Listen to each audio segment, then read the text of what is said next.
बाबू सिंह कुशवाहा बनेंगे गरीबों की आवाज।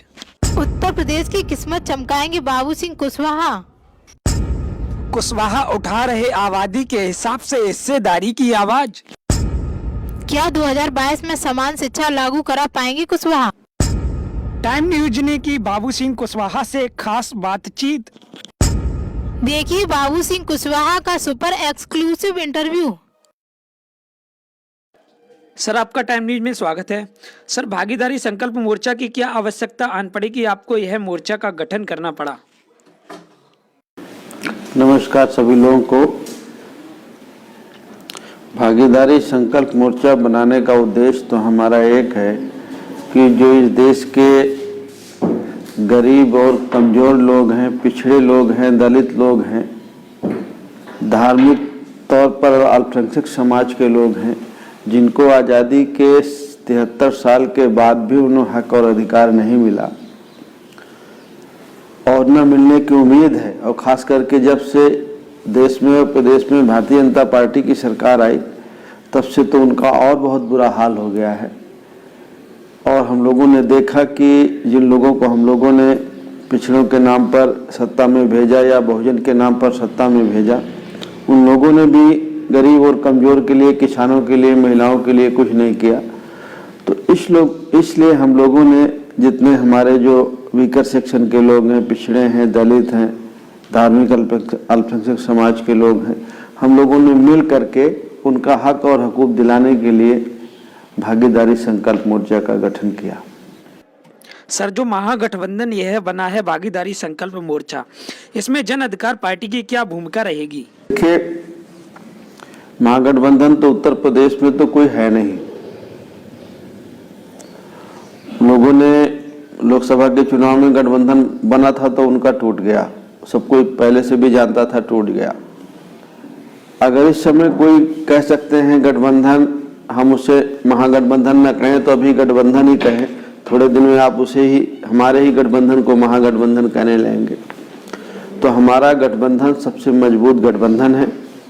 उसमें मेरी पार्टी जन अधिकार पार्टी, हमारे जो साथी हैं पूर्व मंत्री आदरणीय ओम प्रकाश राजभर की सुहेल देव सब भारतीय समाज पार्टी, और एक हमारे प्रजापति जी हैं, प्रेमचंद प्रजापति, जिनकी राष्ट्रीय उपेक्षित समाज पार्टी है, बाबूराम पाल जी हैं जिनकी राष्ट्र उदय पार्टी है, एक अनिल चौहान जी हैं जिनकी जनता क्रांति पार्टी है।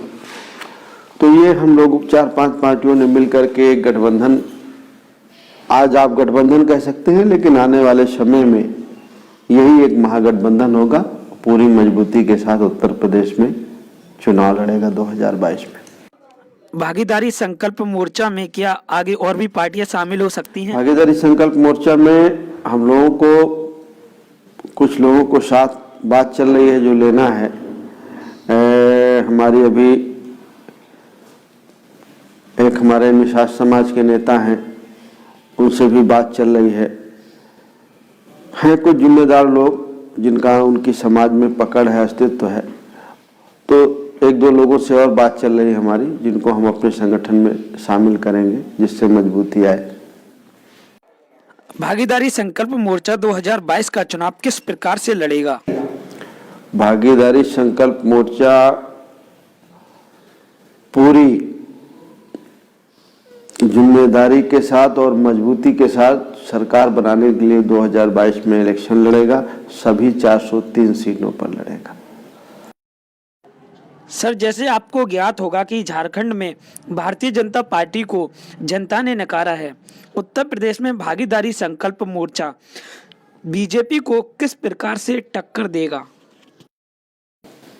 देखिए, झारखंड में 5 साल भारतीय जनता पार्टी की सरकार रही और खास करके आदिवासियों के लिए, वीकर सेक्शन के लिए जो उन्होंने काम अच्छे नहीं किए, इस वजह से वहाँ की जनता ने उन्हें नकारा है।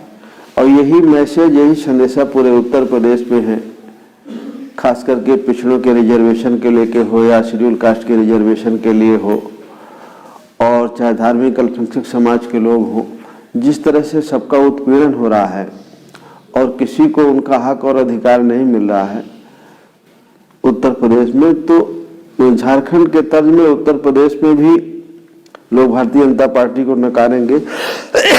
और सबसे बड़ी बात मैं आपको ये बता दूं, उत्तर प्रदेश की जनता को तीसरे विकल्प की तलाश है। उसने बसपा को भी देखा, सपा को भी देखा, भाजपा को देख ही रही है, कांग्रेस को पहले भी देख चुकी है। इसलिए जब से हम लोगों ने इस संकल्प मोर्चे का गठन किया है, हम लोगों ने एक रैली की है बलिया में, सुखपुरा में। आप लोगों को जानकारी होगी, ऐतिहासिक रैली थी। कम से कम 2.5-3 लाख लोग वहाँ इकट्ठे हुए थे।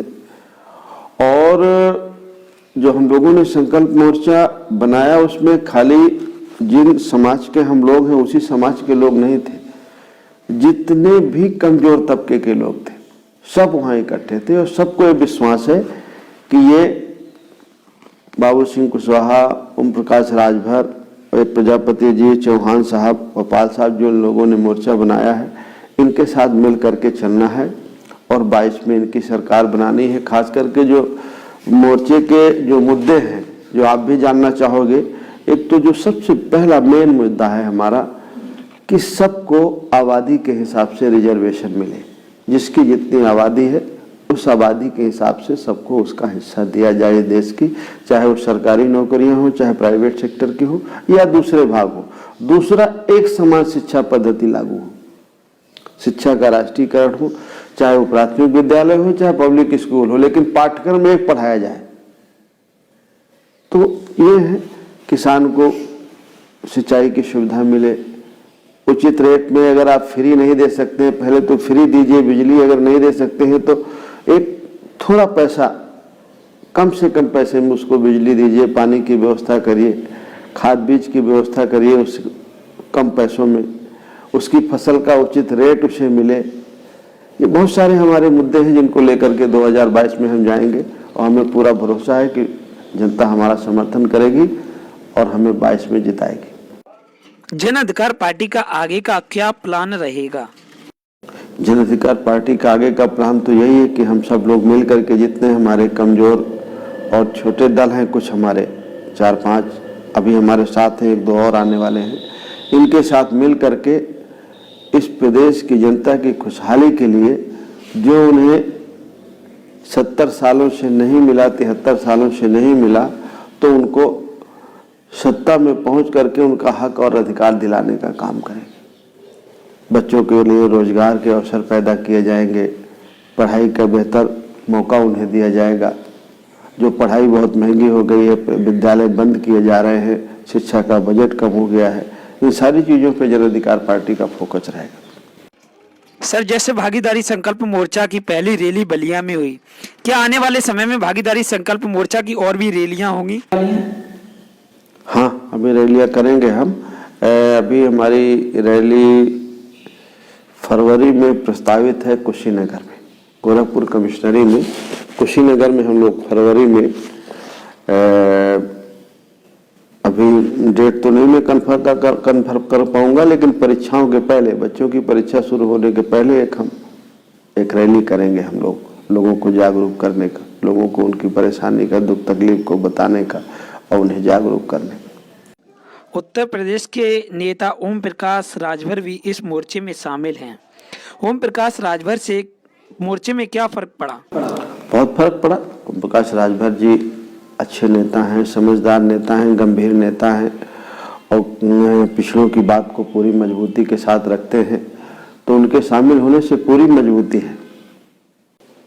बहुत बहुत धन्यवाद।